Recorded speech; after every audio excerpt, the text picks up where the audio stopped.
कर्म रहस्य स्वामी विवेकानंद जी द्वारा कृत कर्म योग पुस्तक का यह तीसरा अध्याय है। इसमें स्वामी जी समझा रहे हैं कि किस तरह कर्म करें कि कर्म आपको बांध न सकें। स्वामी जी द्वारा लिखित इस व्याख्यान को सुने और जाने अनासक्ति और निष्काम कर्म का क्या रहस्य है। तो आइए इस आध्यात्मिक यात्रा की शुरुआत करते हैं। दूसरों की शारीरिक आवश्यकताओं की पूर्ति करके उनकी सहायता करना महान कर्म अवश्य है, परंतु अभाव की मात्रा जितनी अधिक रहती है तथा सहायता या उपकार जितनी अधिक दूर तक अपना असर कर सकता है, उसी मात्रा में वह उपकार भी उच्चतर होता है।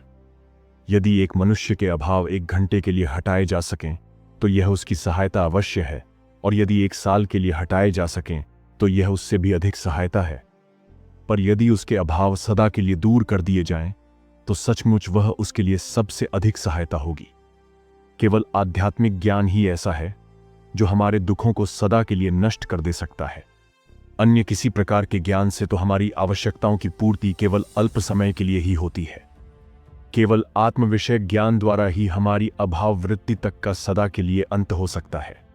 अतएव किसी मनुष्य की आध्यात्मिक सहायता करना ही उसकी सबसे बड़ी सहायता करना है, और जो मनुष्य को पारमार्थिक ज्ञान दे सकता है वही मानव समाज का सबसे बड़ा हितैषी है। हम देखते भी हैं कि जिन व्यक्तियों ने मनुष्य की आध्यात्मिक सहायता की है वे ही वास्तव में महान शक्तिशाली थे। कारण यह है कि आध्यात्मिकता ही हमारे जीवन के समस्त कृत्यों का सच्चा आधार है। आध्यात्मिक शक्तिशाली पुरुष चाहे तो किसी भी विषय में क्षमता संपन्न हो सकता है, और जब तक मनुष्य में आध्यात्मिक बल नहीं आता तब तक उसकी भौतिक आवश्यकताएं भी तो भली भांति तृप्त नहीं हो सकती। आध्यात्मिक सहायता से नीचे है बौद्धिक विकास में सहायता करना, पर साथ ही यह ज्ञानदान, भोजन तथा वस्त्र के दान से कहीं श्रेष्ठ है। इतना ही नहीं, वरन प्राणदान से भी उच्च है, क्योंकि ज्ञान ही मनुष्य का प्रकृत जीवन है, अज्ञान ही मृत्यु है और ज्ञान जीवन। यदि जीवन अंधकारमय है और अज्ञान तथा क्लेश में बीतता है तो वास्तव में ऐसे जीवन का मूल्य कुछ भी नहीं है। ज्ञान दान से नीचे है शारीरिक सहायता का दान। अतएव हमारे सम्मुख जब दूसरों की सहायता का प्रश्न उपस्थित हो तो हमें इस भूल धारणा से सदा बचे रहने का प्रयत्न करना चाहिए कि शारीरिक सहायता ही एकमात्र सहायता है। वास्तव में शारीरिक सहायता तो सब सहायताओं में केवल अंतिम ही नहीं वरन निम्नतम श्रेणी की भी है, क्योंकि इसके द्वारा चिरतृप्ति नहीं हो सकती। भूखे रहने से जो कष्ट होता है उसका परिहार भोजन कर लेने से ही हो जाता है, परंतु वह भूख पुनः लौट आती है। हमारे क्लेशों का अंत तो केवल तभी हो सकता है जब हम तृप्त होकर सब प्रकार के अभावों से परे हो जाएं। तब क्षुधा हमें पीड़ित नहीं कर सकती और न कोई क्लेश अथवा दुख ही हमें विचलित कर सकता है। अतएव जो सहायता हमें आध्यात्मिक बल देती है वह सर्वश्रेष्ठ है। उससे नीचे है बौद्धिक अथवा मानसिक सहायता, और सबसे नीचे है शारीरिक सहायता का स्थान। केवल शारीरिक सहायता द्वारा ही संसार के दुखों से छुटकारा नहीं हो सकता। जब तक मनुष्य का स्वभाव ही परिवर्तित नहीं हो जाता तब तक ये शारीरिक आवश्यकताएं सदा बनी ही रहेंगी और फलस्वरूप क्लेशों का सदैव अनुभव भी होता रहेगा। कितनी भी शारीरिक सहायता उनका पूर्ण उपचार नहीं कर सकती। इस दुख समस्या की केवल एक ही मीमांसा है, और वह है समस्त मानव जाति को पवित्र कर देना। अपने चारों ओर हम जो दुख क्लेश देखते हैं उन सबका केवल एक ही मूल कारण है, अज्ञान। मनुष्य को ज्ञानालोक दो, उसे आध्यात्मिक बल संपन्न करो। यदि हम यह करने में समर्थ हों, यदि सभी मनुष्य पवित्र, आध्यात्मिक बल संपन्न और सुशिक्षित हो जाएं, केवल तभी संसार में से दुख का अंत हो सकेगा, अन्यथा नहीं। देश के प्रत्येक घर को हम सदावर्त में भले ही परिणत कर दें, देश को अस्पतालों से भले ही भर दें, परंतु जब तक मनुष्य का चरित्र परिवर्तित नहीं होता तब तक दुख क्लेश बना ही रहेगा। भगवद गीता में हमें इस बात का बारंबार उपदेश मिलता है कि हमें निरंतर कर्म करते रहना चाहिए। कर्म स्वभावतः ही सत असत से मिश्रित होता है। हम ऐसा कोई भी कर्म नहीं कर सकते जिससे कहीं कुछ भला ना हो, और ऐसा भी कोई कर्म नहीं है जिससे कहीं न कहीं कुछ हानि ना हो। प्रत्येक कर्म अनिवार्य रूप से गुण दोष से मिश्रित रहता है, परंतु फिर भी शास्त्र हमें सतत कर्म करते रहने का ही आदेश देते हैं। सत और असत दोनों का अपना अलग अलग फल होगा। सत कर्मों का फल सत्य होगा और असत कर्मों का फल असत। परंतु सत और असत दोनों ही आत्मा के लिए बंधन स्वरूप है। इस संबंध में गीता का कथन है कि यदि हम अपने कर्मों में आसक्त न हों तो हमारी आत्मा पर किसी प्रकार का बंधन नहीं पड़ सकता। अब हम यह देखेंगे कि कर्मों में अनासक्ति का तात्पर्य क्या है। गीता का मूल सूत्र यह है कि निरंतर कर्म करते रहो, परंतु उसमें आसक्त मत हो। जिस ओर मन का विशेष झुकाव होता है, स्थूल रूप से उसे ही संस्कार कह सकते हैं। यदि मन को एक तालाब मान लिया जाए तो उसमें उठने वाली प्रत्येक लहर जब शांत हो जाती है तो वास्तव में वह बिल्कुल नष्ट नहीं हो जाती, वरन चित्त में एक प्रकार का चिन्ह छोड़ जाती है तथा ऐसी संभावना का निर्माण कर जाती है जिससे वह लहर दोबारा फिर से उठ सके। इस चिन्ह तथा इस लहर के फिर से उठने की संभावना को मिलाकर हम संस्कार कह सकते हैं। हमारा प्रत्येक कार्य, हमारा प्रत्येक अंग संचालन, हमारा प्रत्येक विचार हमारे चित्त पर इसी प्रकार का एक संस्कार छोड़ जाता है। और यद्यपि ये संस्कार ऊपरी दृष्टि से स्पष्ट न हो, तथापि ये अज्ञात रूप से अंदर ही अंदर कार्य करने में विशेष प्रबल होते हैं। हम प्रति मुहूर्त जो कुछ है वह इन संस्कारों के समुदाय द्वारा ही नियमित होता है। मैं इस मुहूर्त जो कुछ हूं वह मेरे अतीत जीवन के समस्त संस्कारों का प्रभाव है। इसे ही प्रकृत दृष्टि से चरित्र कहते हैं और प्रत्येक मनुष्य का चरित्र इन संस्कारों की समष्टि द्वारा ही नियमित होता है। यदि शुभ संस्कारों का प्राबल्य रहे तो मनुष्य का चरित्र अच्छा होता है और यदि अशुभ संस्कारों का तो बुरा। यदि एक मनुष्य निरंतर बुरे शब्द सुनता रहे, बुरे विचार सोचता रहे, बुरे कर्म करता रहे तो उसका मन भी बुरे संस्कारों से पूर्ण हो जाएगा और बिना उसके जाने ही वे संस्कार उसके समस्त विचारों तथा कार्यों पर अपना प्रभाव डाल देंगे। असल में ये बुरे संस्कार निरंतर अपना कार्य करते रहते हैं। अतएव बुरे संस्कार संपन्न होने के कारण उस व्यक्ति के कार्य भी बुरे होंगे, वह एक बुरा आदमी बन जाएगा। इसके सिवाय अन्यथा होना असंभव है। ये बुरे संस्कार उसमें दुष्कर्म करने की प्रबल प्रवृत्ति उत्पन्न कर देंगे। वह तो इन संस्कारों के हाथ एक यंत्र सा होकर रह जाएगा। वे उसे बलपूर्वक दुष्कर्म करने के लिए बाध्य करेंगे। इसी प्रकार यदि एक मनुष्य अच्छे विचार रखे और सत्कार्य करे तो उसके इन संस्कारों का प्रभाव भी अच्छा ही होगा तथा उसकी इच्छा न होते हुए भी वे उसे सत्कार्य करने के लिए प्रवृत्त करेंगे। जब मनुष्य इतने सत्कार्य एवं सच्चिंतन कर चुकता है कि उसकी इच्छा न होते हुए भी उसमें सत्कार्य करने की एक अनिवार्य प्रवृत्ति उत्पन्न हो जाती है, तब फिर यदि वह दुष्कर्म करना भी चाहे तो इन सब संस्कारों की समष्टि स्वरूप उसका मन उसे ऐसा करने से फौरन रोक देगा। इतना ही नहीं, वरन उसके ये संस्कार उसे उस मार्ग पर से हटा देंगे। तब वह अपने सत्संस्कारों के हाथ एक कठपुतली जैसा हो जाएगा।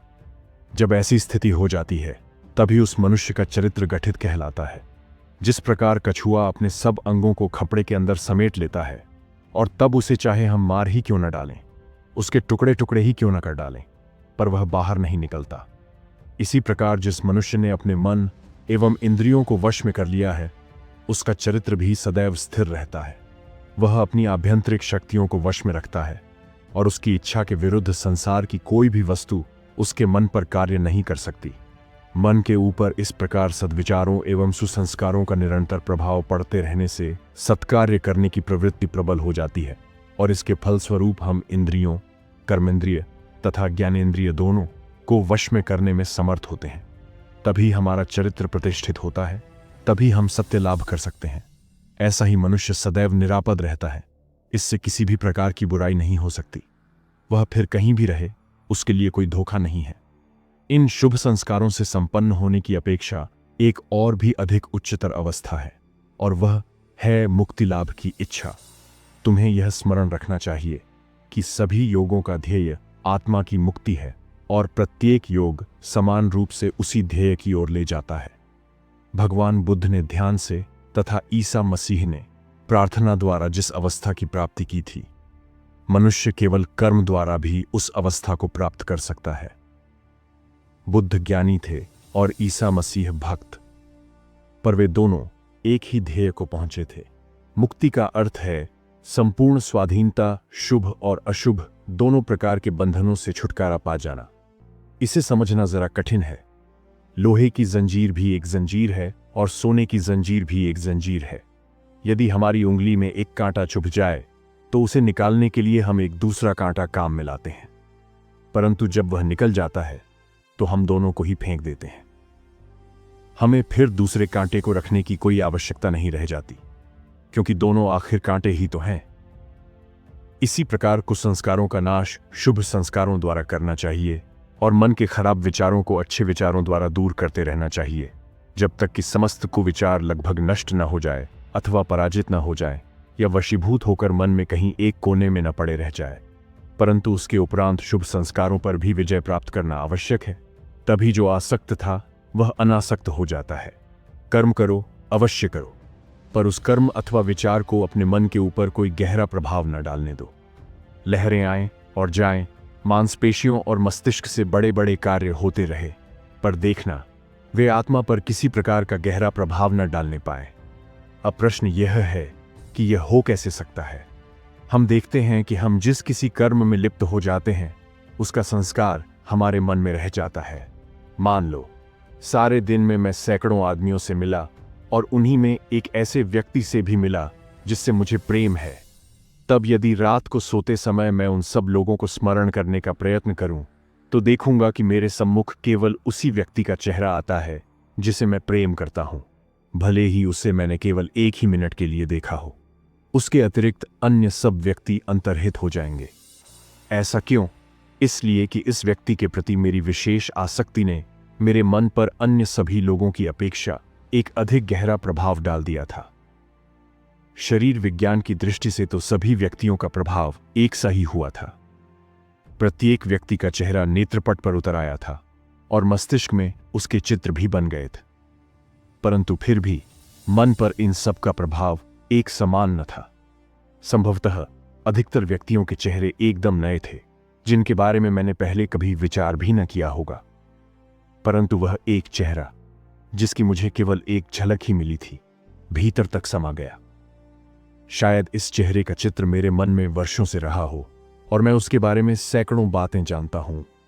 अतः उसकी इस एक झलक ने ही मेरे मन में उन सैकड़ों सोती हुई यादगारों को जगा दिया, और इसलिए शेष अन्य सब चेहरों को देखने के संवेद फलस्वरूप मन में जितने सब संस्कार पड़े, इस एक चेहरे को देखने से मेरे मांस पटल पर उन सब की अपेक्षा 100 गुना अधिक संस्कार पड़ गया।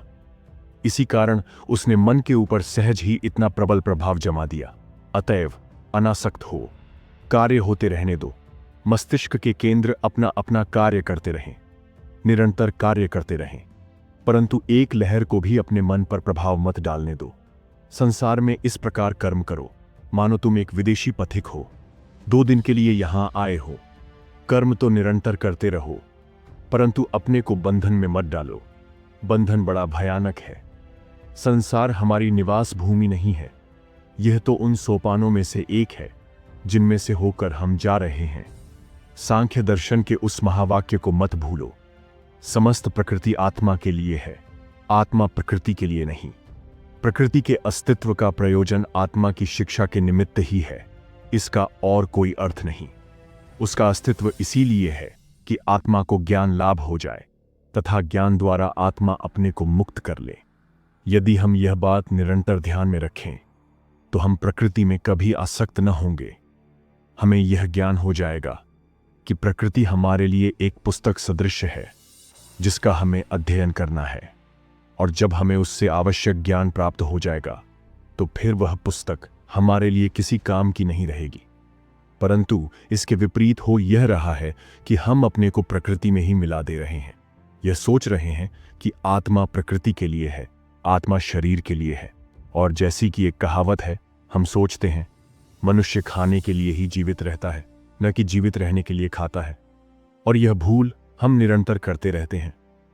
प्रकृति को ही अहम मानकर हम प्रकृति में आसक्त बने रहते हैं, और ज्यों ही इस आसक्ति का प्रादुर्भाव होता है त्यों ही आत्मा पर प्रबल संस्कार का निर्माण हो जाता है, जो हमें बंधन में डाल देता है और जिसके कारण हम मुक्त भाव से कार्य न करके दास की तरह कार्य करते रहते हैं। इस सारी शिक्षा का सार यही है कि तुम्हें एक स्वामी के समान कार्य करना चाहिए, न कि एक दास की तरह। कर्म तो निरंतर करते रहो, परंतु एक दास के समान मत करो। सब लोग किस प्रकार कर्म कर रहे हैं, क्या यह तुम नहीं देखते? इच्छा होने पर भी कोई आराम नहीं ले सकता। प्रतिशत लोग तो दासों की तरह कार्य करते रहते हैं और उसका फल होता है दुख। ये सब कार्य स्वार्थ पर होते हैं। मुक्त भाव से कर्म करो, प्रेम सहित कर्म करो। प्रेम शब्द का यथार्थ अर्थ समझना बहुत कठिन है। बिना स्वाधीनता के प्रेम आ ही नहीं सकता। दास में सच्चा प्रेम होना संभव नहीं।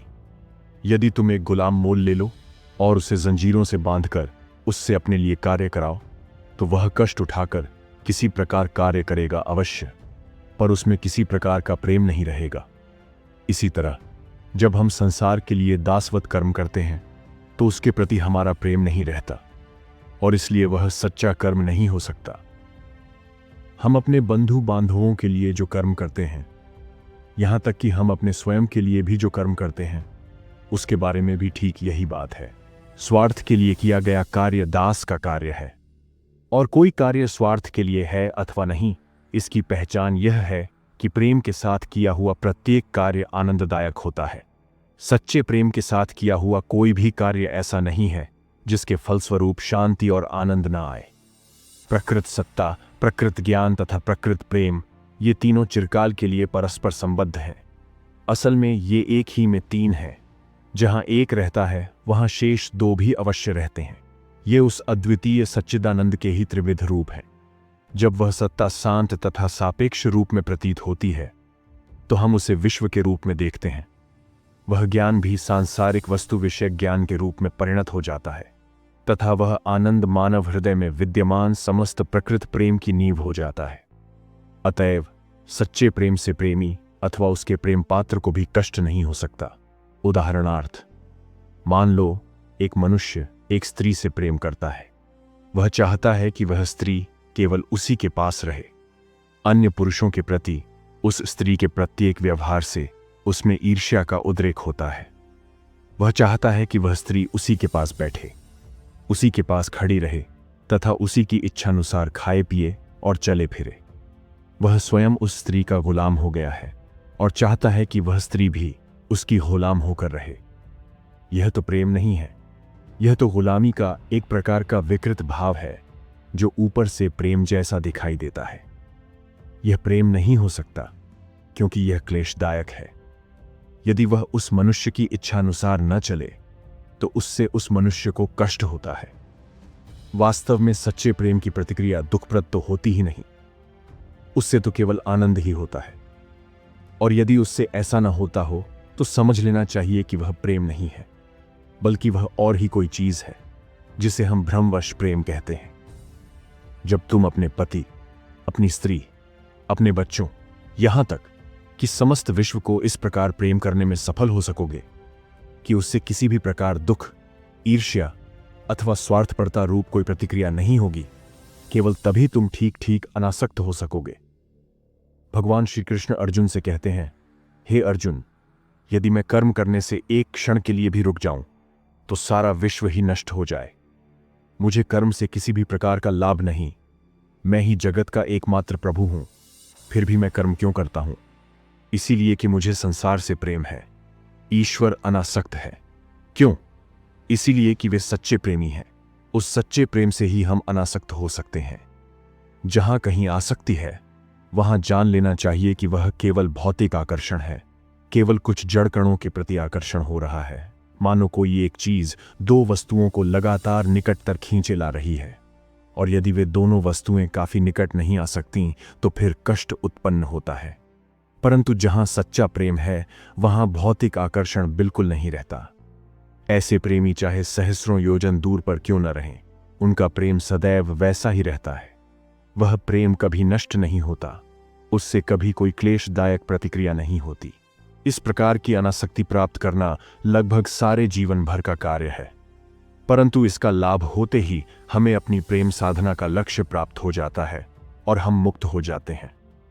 तब हम प्रकृति के बंधन से छूट जाते हैं और उसके असली स्वरूप को जान लेते हैं। फिर वह हमें बंधन में नहीं डाल सकती।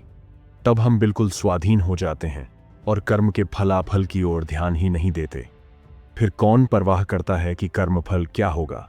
जब तुम अपने बच्चों को कोई चीज देते हो तो क्या उसके बदले में उनसे कुछ मांगते हो? यह तो तुम्हारा कर्तव्य है कि तुम उनके लिए काम करो और बस वहीं पर बात खत्म हो जाती है।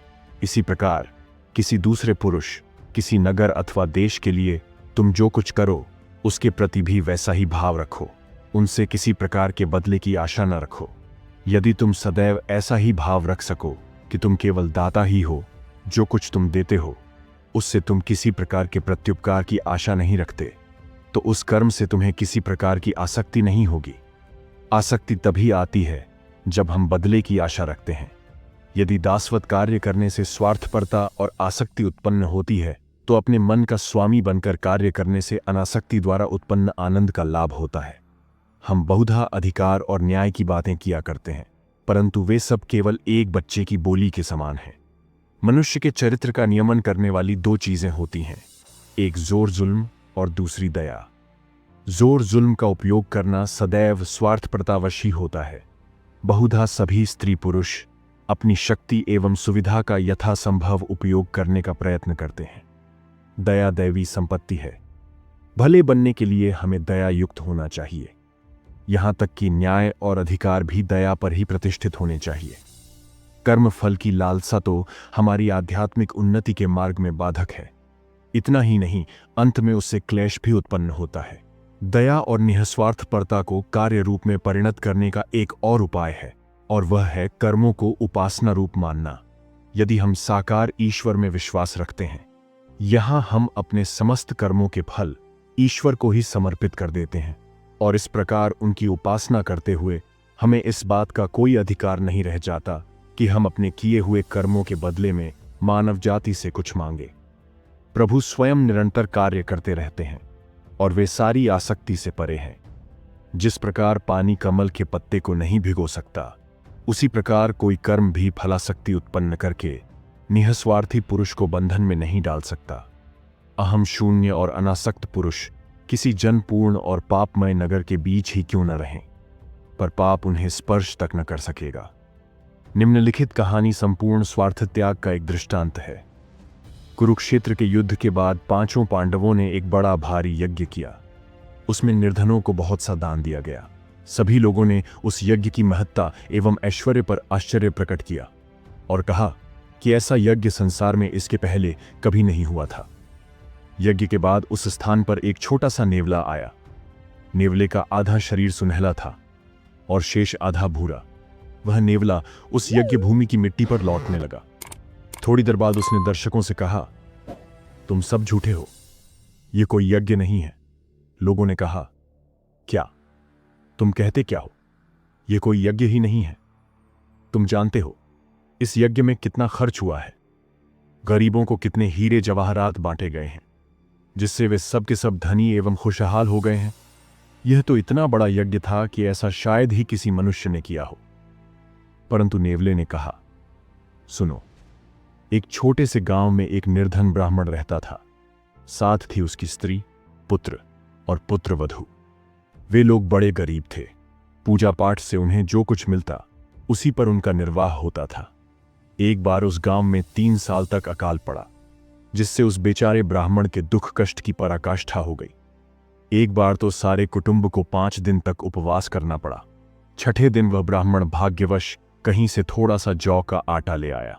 उस आटे के 4 भाग किए गए। उन्होंने उसकी रोटी बनाई और ज्यों ही वे उसे खाने बैठे कि किसी ने दरवाजे पर खटखटाया। पिता ने उठकर दरवाजा खोला तो देखते हैं कि बाहर एक अतिथि खड़ा है। भारतवर्ष में अतिथि बड़ा पवित्र माना जाता है। वह तो उस समय के लिए नारायण ही समझा जाता है और उसके साथ तद्रूप व्यवहार भी किया जाता है। अतएव उस गरीब ब्राह्मण ने कहा, महाराज पधारिए, आपका स्वागत है। और उसने अतिथि के सामने अपना भाग रख दिया। अतिथि उसे जल्दी ही खा गया और बोला, अरे आपने तो मुझे और भी मार डाला। मैं 10 दिन का भूखा हूं और भोजन के इस छोटे टुकड़े ने तो मेरी भूख और भी बढ़ा दी। तब स्त्री ने अपने पति से कहा, आप मेरा भी भाग दे दीजिए। पति ने कहा, नहीं, ऐसा नहीं होगा। परंतु स्त्री अपनी बात पर अड़ी रही और कहा, यह बेचारा गरीब भूखा है, हमारे यहां आया है। गृहस्थ की हैसियत से हमारा यह धर्म है कि हम उसे भोजन कराएं। यह देखकर कि आप उसे अधिक नहीं दे सकते, पत्नी के नाते मेरा यह कर्तव्य है कि मैं उसे अपना भी भाग दे दूं। ऐसा कह उसने भी अपना भाग अतिथि को दे दिया।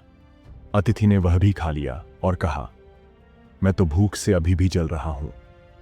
तब लड़के ने कहा, आप मेरा भाग भी लीजिए, क्योंकि पुत्र का यह धर्म है कि वह पिता के कर्तव्यों को पूरा करने में उन्हें सहायता दे। अतिथि ने वह भी खा लिया, परंतु फिर भी उसकी तृप्ति नहीं हुई। अतएव बहू ने भी उसे अपना भाग दे दिया। अब यह पर्याप्त हो गया और अतिथि ने उनको आशीर्वाद दे विदा ली। उसी रात वे चारों बेचारे भूख से पीड़ित हो मर गए। उस आटे के कुछ कण इधर उधर जमीन पर बिखर गए थे, और जब मैंने उन पर लौट लगाई तो मेरा आधा शरीर सुनहला हो गया, जैसा कि तुम अभी देख ही रहे हो। उस समय से मैं संसार भर में भ्रमण कर रहा हूं और चाहता हूं कि किसी दूसरी जगह भी मुझे ऐसा ही यज्ञ देखने को मिले, परंतु वैसा यज्ञ मुझे कहीं देखने को नहीं मिला। मेरा शेष आधा शरीर किसी दूसरी जगह सुनहला न हो सका। इसीलिए तो कहता हूं कि यह कोई यज्ञ ही नहीं है। त्याग का यह भाव भारतवर्ष से धीरे धीरे लुप्त होता जा रहा है। महानुभाव व्यक्तियों की संख्या धीरे धीरे कम होती जा रही है। जब बचपन में मैंने अंग्रेजी पढ़ना आरंभ किया था, उस समय मैंने एक अंग्रेजी की पुस्तक पढ़ी जिसमें एक ऐसे कर्तव्यपरायण बालक का वर्णन था जिसने काम करके जो कुछ उपार्जन किया था उसका कुछ भाग अपनी वृद्ध माता को दे दिया था। उस बालक के इस कृत्य की प्रशंसा पुस्तक के 3-4 पृष्ठों में गाई गई थी, परंतु इसमें कौन सा असाधारणत्व है? कोई भी हिंदू बालक उस कहानी की नीति शिक्षा को नहीं समझ सकता, और मुझे भी उसका महत्व आज ही समझ में आ रहा है, जब मैं इस पश्चिमी रिवाज को सुनता तथा देखता हूं कि यहां प्रत्येक मनुष्य अपने अपने लिए ही है। इस देश में ऐसे भी लोग अनेक हैं जो सब कुछ अपने ही लिए रख लेते हैं, उनके पिता, माता, स्त्री और बच्चों की फिर चाहे जैसी दशा क्यों ना हो। एक गृहस्थ का ऐसा आदर्श तो कदापि ना होना चाहिए। अब तुमने देखा कर्म योग का अर्थ क्या है। उसका अर्थ है मौत के मुंह में भी बिना तर्क वितर्क के सबकी सहायता करना। भले ही तुम लाखों बार ठगे जाओ, पर मुंह से एक बात तक ना निकालो, और तुम जो कुछ भले कार्य कर रहे हो उनके संबंध में सोचो तक नहीं। निर्धन के प्रति किए गए उपकार पर गर्व मत करो और न उससे कृतज्ञता की ही आशा रखी, बल्कि उलटे तुम ही उसके कृतज्ञ हो, यह सोचकर कि उसने तुम्हें दान देने का एक अवसर दिया है। अतएव यह स्पष्ट है कि एक आदर्श सन्यासी होने की अपेक्षा एक आदर्श गृहस्थ होना अधिक कठिन है। यथार्थ कर्ममय जीवन, यथार्थ त्यागमय जीवन की अपेक्षा यदि अधिक कठिन नहीं तो कम से कम उसके बराबर कठिन तो अवश्य है। प्रिय साथियों, हमें उम्मीद है कि आपको कर्मयोग पुस्तक के 3 अध्याय की प्रस्तुति पसंद आई होगी। धन्यवाद।